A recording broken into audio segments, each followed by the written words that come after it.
थोड़ी दूर और चलने पर अकबर को एक तिराहा नजर आया। बादशाह को यह देखकर थोड़ी खुशी हुई कि चलो इसमें से कोई न कोई रास्ता राजधानी तक तो जाता ही होगा। नमस्कार मित्रों, आज हम अकबर और बिरबल की कहानी लेकर उपस्थित हैं। आज की कहानी है आगरा कौन सा रास्ता जाता है। मित्रों, बादशाह अकबर को शिकार करना बहुत पसंद था।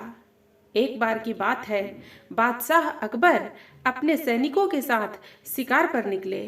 शिकार करते करते वो इतने आगे चले गए कि वो अपने दल से छूट गए। उनके साथ बस कुछ ही सैनिक रह गए थे। अब शाम होने को थी और सूरज ढलने वाला था। साथ ही अकबर और उनके साथ के सैनिकों को भूख सताने लगी थी। काफी दूर निकल आने पर बादशाह अकबर को यह एहसास हुआ कि वो रास्ता भटक गए हैं। वहाँ आसपास कोई नजर भी नहीं आ रहा था जिससे रास्ते के बारे में पूछा जा सकता था। थोड़ी दूर और चलने पर उन्हें एक तिराहा नजर आया।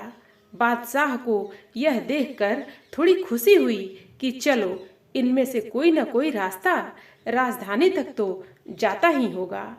लेकिन सभी इसी उलझन में थे कि किस रास्ते पर चला जाए। तभी सैनिकों की नजर सड़क किनारे खड़े एक छोटे से लड़के पर पड़ी। वह लड़का बड़ी हैरानी से महाराज के घोड़े और सैनिकों के हथियारों को देख रहा था। सैनिकों ने उस बालक को पकड़कर महाराज के सामने पेश किया।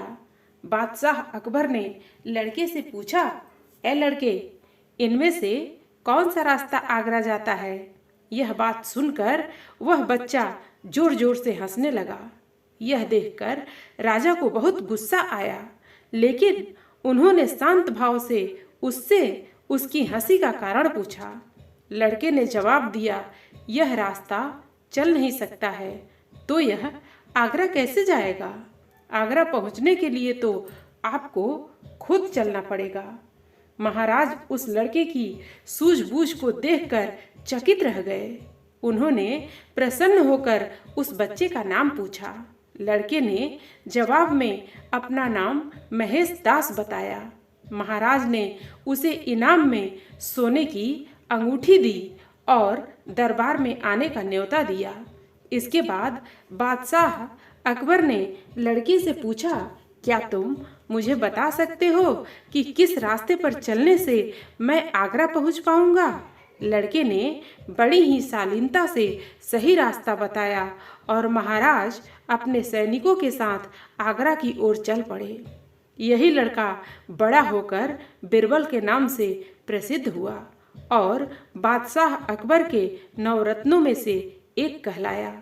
मित्रों, इस कहानी से हमें यह सीख मिलती है कि ज्ञान और सूझबूझ का सम्मान करना चाहिए। मित्रों, कहानी आपको कैसी लगी? आप अपने कमेंट्स के द्वारा हमें अवश्य बताना। कहानी पसंद आने पर वीडियो को लाइक और शेयर करना। ऐसी और कहानियाँ सुनने के लिए हमारे चैनल को सब्सक्राइब कर लेना। धन्यवाद।